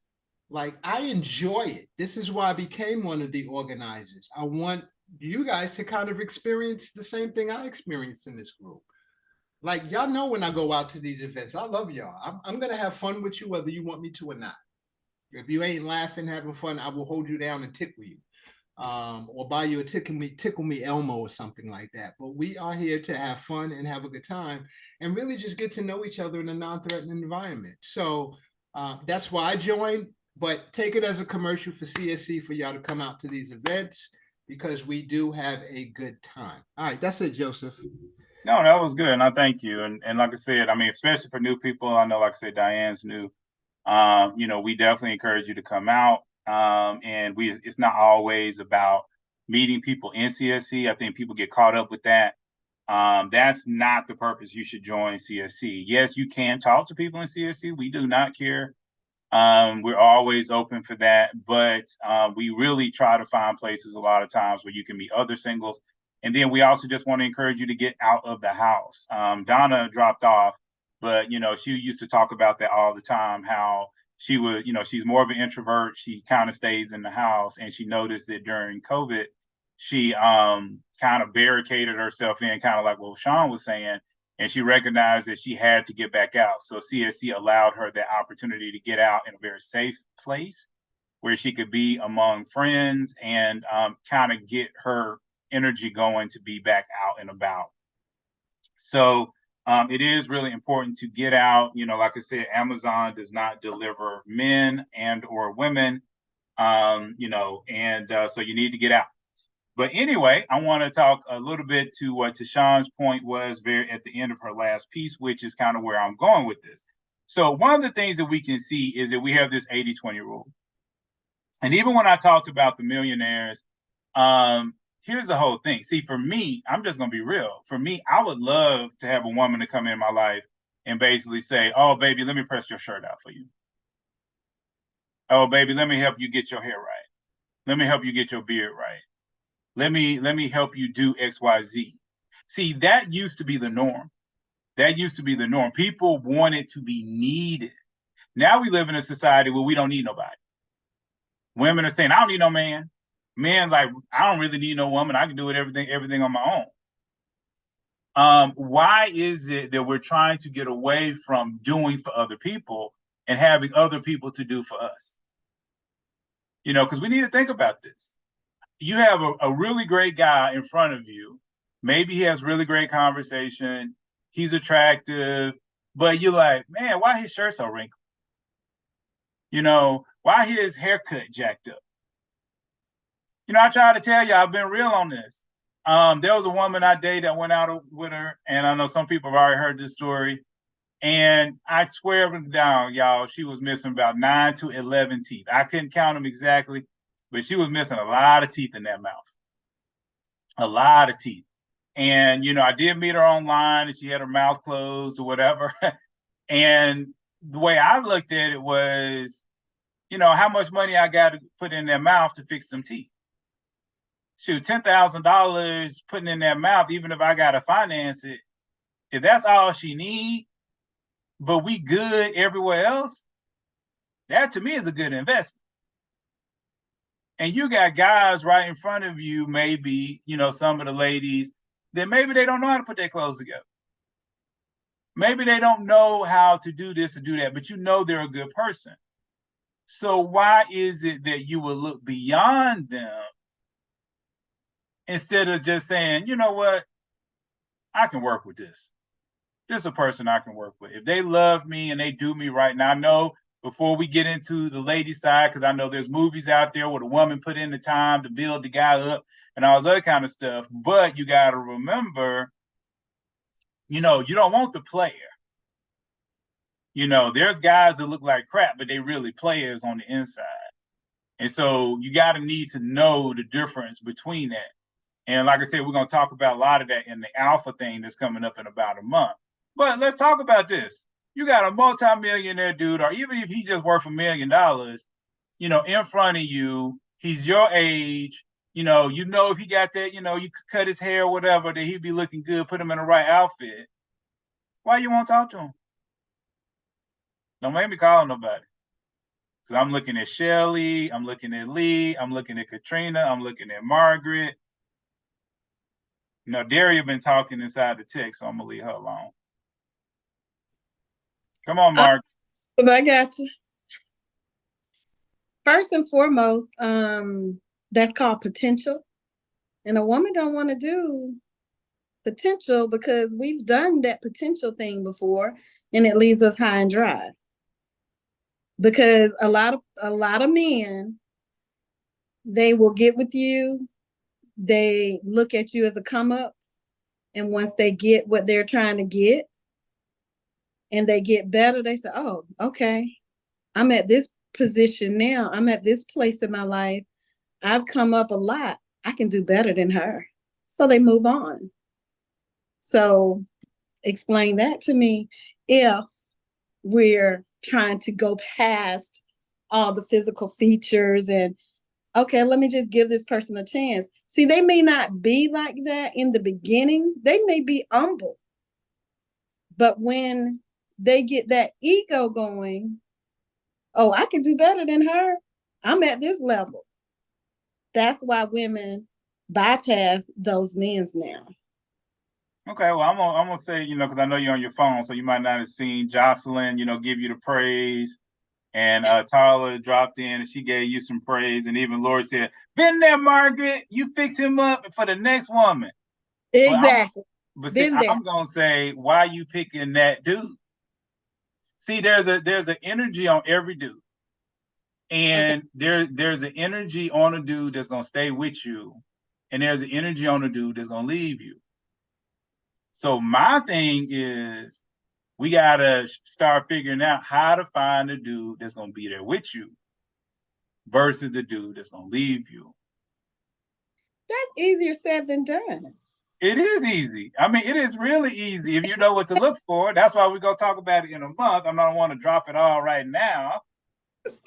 But what I'm saying is, because think about it, it's like, okay, we're not talking about a dude that ain't got no money. No. I never tell a woman to date a dude that's broke. No. Okay, we talking about a dude that maybe he just needs you to press his shirt out. Maybe he needs you to help him get his hair cut. Maybe he looks good in glasses, he needs glasses. Maybe he looks better in contacts, he needs contacts. So you're thinking more of an established dude, not a dude that is just grinding, trying to work, trying to make ends meet. You're not talking about that type of dude. No, I ain't talking about that dude, because what is a man supposed to give you? He's supposed to be what? A protector, a provider, and a leader. If he's not those three things, you don't need to be talking to him anyway. Yeah, because you can be a provider and a protector, but you don't know how to lead. And if you don't know how to lead, that's no need of me even talking to you. See? So when we start talking about it, we got to say that his core is there. You can't be like, oh, well, he cute, but girl, he ain't got no job. But, he going to get one, though. He working on his rap career. If he doesn't have a job, place of his own, I ain't got nothing for him. But that's my point. So we got to make sure, like I said, we talking apples to apples. Because some of y'all, I love y'all, but some of y'all, we talk about, well, yeah, I deal with the guy. He stay on my couch. And, he going through a hard time right now. I got to be there for him, and see, y'all clean them dudes up. No. All right, Kevin. I'll see you later. That's a homosexual. Yeah, the homosexual. Thank you, Tashawn. See, Tashawn knows that what I'm talking about. We ain't talking about these homosexuals. We talking about a dude. Maybe you got to take him out to the gym. Maybe, like I said, you got to get him a nice suit. Maybe you got to work on his skin a little bit. We talking about guys that got most of what they need. They just need that last 15, 20%. Okay. But it's like, why you bypass that dude? Yeah, you still need discernment with that though, because because sometimes, you got to be very careful about those guys, because some of them, they want that woman to do those little things for them, but they still they eternally want to be a bachelor. They want you for a little bit of company for a little while. You could do those little things for them, and then once they're tired and they're ready to move on, it's still guys like that out there. Plenty of guys like that, but again, we got to start asking y'all why y'all pick these dudes. Why you pick that dude versus picking another dude?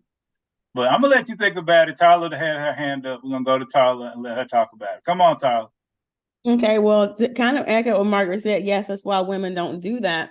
But to your point, I did actually meet someone who was actually a senior manager, had a great job, had his own house, stuff like that. The issue was that I should have ran away from, but I didn't. When I met him, he said he wasn't ready for a serious relationship, but I continued, interacting with him. Now he had most everything he needed. I did have to help him like with some with dressing because he dressed okay. But like I had to start shopping for him for Christmas at Joseph A. Banks to get him to look nicer, give him advice on how to, fix up his house. He didn't have any curtains, nothing, just like helping him, know how to set up a house, So I did all that for 4 years. And it came down to that he was ready to move on, but he didn't know how to do it because he was afraid of losing me, but he wanted to just do what he wanted to do. And so he was pretty much wanting to put his, this physical desires over my spiritual health. That was more important to him, but I saw it at the end. But it, like I said, with him, it wasn't that he wasn't broke. He had stuff, but he did need some improvement, but it still ended up, he just wanted to be, a bachelor and do whatever. So it is, women don't like to even, the whole concept of building a person up is scary because of that, whether it is a guy who doesn't have a job or a guy that has a job, because when they do quote unquote get improved, then they wanted to go out and do what they want to do. And I don't see men necessarily doing that for women. I don't know. I don't see it myself, but it's more prevalent that women pretty much build up men, but I don't see in society where men build up a woman and then she goes off and finds her better. It's usually women building men. Well, actually, I would disagree on that one. But go ahead, Tashawn. No, I just wanted to jump in right quick. So one, let me clarify since I started the statement that became, you shouldn't be making that level of investment unless you have an account at the bank. Okay. So if this is just your homie, then you do the same thing you do with any of your friends. But if you have joined, like, okay, we're engaged, our lives are like coming together type of a thing, that's when you make that kind of investment. Because I mean, first of all, if you are of the mind of why should I do all of that, you're investing in you, that they're joining to you. So if they broke down, it don't matter how great you look. If they broke down, y'all broke down. So you're helping them. Now, giving somebody constructive feedback or stuff like that, you can do that with anybody. But that's a whole different thing from doing that, giving somebody advice, to I'm going shopping for them and I'm laying their clothes out, all of these different type of things. I'm going to the gym with them. Like, that's time. That's your effort, your thought process. You're strategizing. That's a whole other level of investment than just giving somebody, the insight to say, okay, this is what it looks like from us on the outside looking in, just letting you know. That's whole different levels to that. That's the first thing. And the second thing is that absolutely, that's the key to knowing if there's commitment there, is if they're reciprocating. If they're not investing in you, and understand, that means that you're going to have to accept constructive criticism back. Now, I mean, you have to like it or whatever, but the point is they cared enough to say something, because it's hard to tell a person that they ain't, as great as they think they are, or they could, be better than they are. That's hard to do. So if a person takes the time, especially a man to a woman, because we don't like hearing stuff like that. If they saying it to you and they being tactful about it, then receive it for the love that it is, but understand that they care enough to give you that feedback to say, hey, you're awesome, but just like me, you could be better. So let's be better together. And if they're willing to help you be better, like they're like, oh, you want to do this, I know how to do this, I can help you with this. receive that. That's love. That's not, that's effort that they're putting in. They're thinking about how they can make your life better, how they can make things better for you, and they're willing to put in the work to make it better. So that means that they're looking at you as a whole person and not just how you can help them so that they can, upgrade later. They're actually looking at, putting something towards you so you're not walking away empty-handed or less than what you started with. Yeah, I don't think he was necessarily looking at it as an upgrade and to walk away. I think his whole issue that he wasn't really ready for a serious relationship. And like I said, it was an investment together mutually or somewhat mutually to move toward marriage, but I think he just really wasn't ready, and he felt that it would just became too much pressure for him. And in the end, it was just like, no, I just want to still be just me and do what I want to do for for a while, Yeah, he wasn't ready to grow. He wasn't ready to mature. Go ahead. So I just wanted to make sure that we talk about this too, because I can see that, the conversation might go there in a second. And a lot of ladies might have more to talk about it. Like I said, just talking about good guys and different things like that. But number one, if you've been hanging around with a guy, I've said this before, and you're over 30 and you've been hanging around with him for really a year, if he's not looking to put a ring on it, you need to move on. I've said that before. You need to move on. If he is in his 20s and he just got out of school and he's working on his degree, then you can hang around with him 3-4 years, whatever it is, because I understand maybe he's becoming a doctor or a lawyer, and he might have 6 years of school or whatever it is in order to complete that. That makes sense.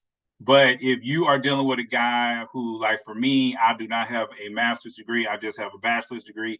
And so I'm out at 22, 23 years old, and then maybe we've been dating for 23 to 25. That's 2 years. 2 years after he is established financially, if he's not willing to put a ring on it, then again, you need to move on. I feel like a lot of women get hurt because they hang around and they don't know the game. What is the game? You are a placeholder. He don't like you like that, but you're good to have sex with. You're good to look at. You're cute. You're nice, but you aren't the woman of his dreams, and or the man of his dreams, because women do this to men as well. But we need to make sure that we say that all the time, and it hurts people's feelings because a lot of us have been put in placeholder position. But if the bottom line is a guy that really wants you, it moves fast. And one of the ways to make it move faster, we talked about it when we talked about the abstinence thing, is you put that abstinence on him, I guarantee you, he gonna move fast. If he likes you, he gonna move fast because he gonna want to get in them. We're trying to keep it clean. Y'all know what I'm saying. So let's let Elizabeth talk. She's had her hand up. Jay, I just wanted to say, I think it was Margaret. Margaret was talking about how, the men, they get together with, like, okay, at the time when he gets together with the first person he's with, he's just like a regular guy. Then he has attained a certain level of success, financial, whatever. And then he's looking for, like, she doesn't match his level. And so he wants to, like, upgrade to someone else and then someone else. And it's like, this is like the Hollywood mentality. That's what they're doing over there, and it's very real. I have seen it over and over again. So I agree with her on that. And then I think your response was like, we're picking the wrong men if we're doing something like that. But and so what I wanted to say was there's a YouTube video I watched once recently. Let me see. Pastor R.C. Blake's. He has a video out called Never Ignore a Man's Energy. Energy tells no lies. And I just thought of that when you were talking about energy. I think it's like a 30-minute video, and I watched that, and I mean, some of his videos are like over an hour long. So I watch as much as I can of his, but he goes into depth about, the red flags and the good things, like what to look out for in a man's energy. So I just want to say that. Thank you for that. I appreciate that. Yeah, I mean, RC Blanks, I watched a couple of his videos. Like a lot of the dating coaches, I think a lot of them have a lot of really great things to say. But I always, just encourage everybody, no matter who you're listening to, men or women,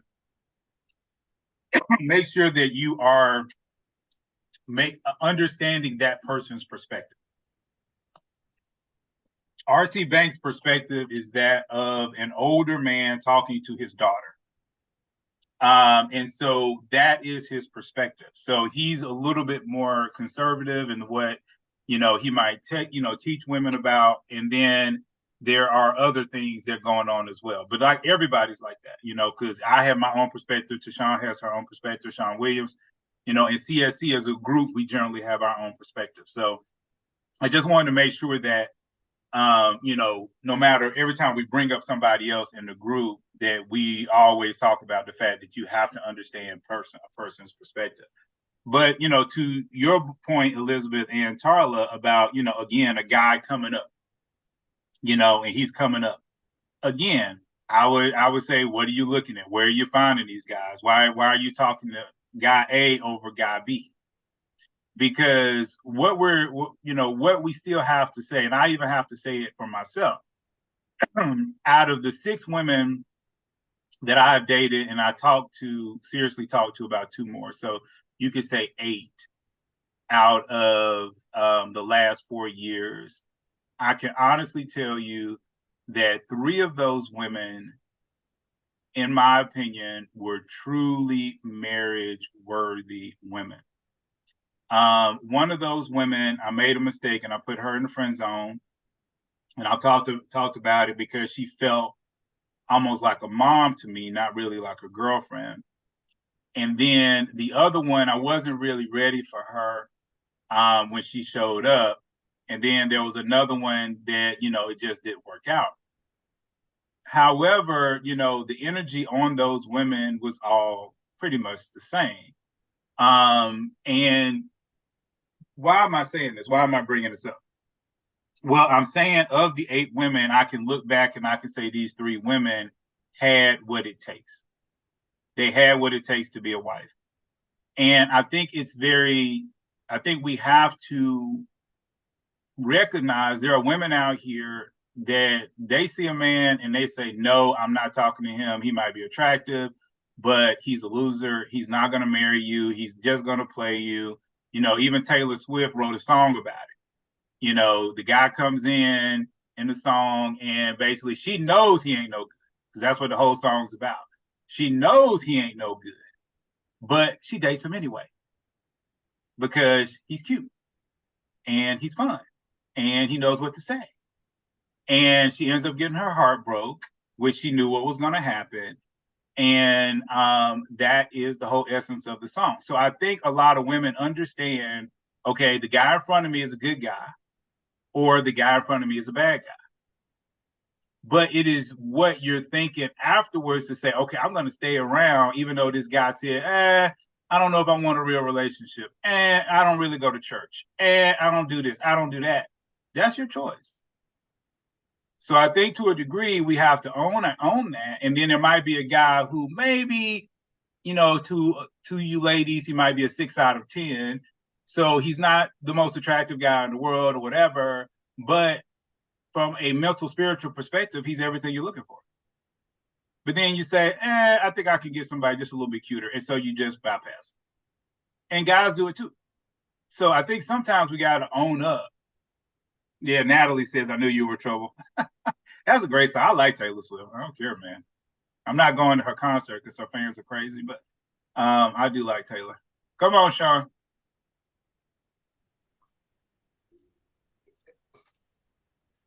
Can't hear you though.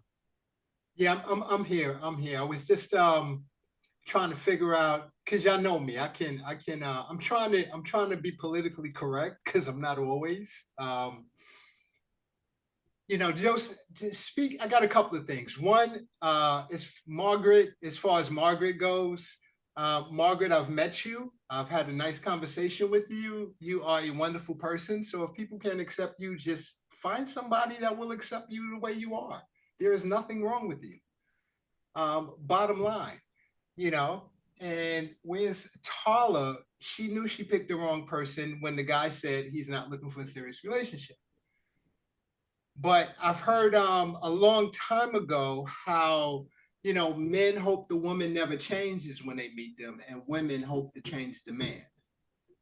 And I've seen that to be true in a lot of situations where, you know, the women, they think, oh, well, I can just clean this guy up and make him the way he needs to be, because he's got potential, so to speak, you know.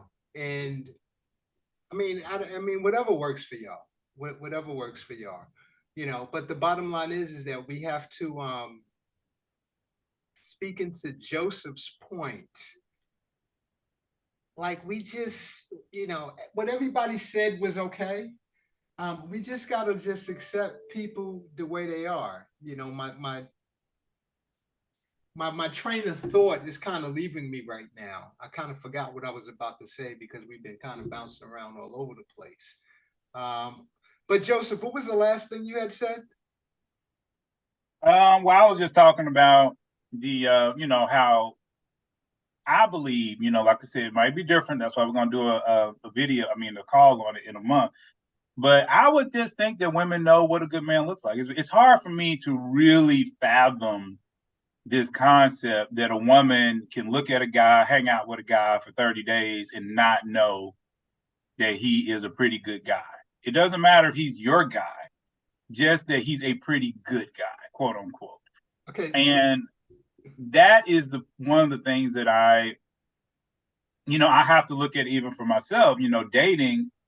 I kind of think, you know, at least from my perspective, there are women that I think are really good women. And then I think there's women out there, I'm like, you ain't really probably going to be about much of that. Okay, now, so that's kind of part of my point. But go ahead, Sean, I'm sorry. Yeah, so now I know what I was thinking. I was thinking just how people grow apart. You know, somebody was talking about, you know, the guy who went to the, you know, in college they was good, but then he went to the NFL and then he wanted to level up and find somebody different. That happens both ways. I've seen it happen with men and I've seen it happen with women. I've seen men who, you know, started off broke and was in a relationship, and as they moved up the corporate ladder and everything else, they decided they put the wife to the side or the girlfriend to the side because they wanted to so much level up. I find the reverse happening in today's society, especially in Atlanta. Atlanta, the majority of the women have advanced degrees over the men. The majority of the women are in positions of leadership more so than the men, Black men. I'm only going to say for the Black men because that's the only thing I did my research on.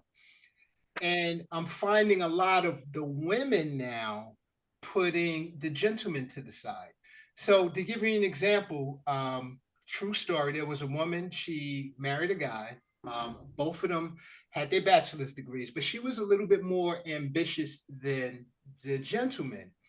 And then she went on to get her master's, crawled up the corporate ladder, ended up becoming, you know, getting one of them C-level positions in the company. She's multiple in six figures, close to $1 million a year in income, running 3 offices, one in Atlanta, New York, whatever.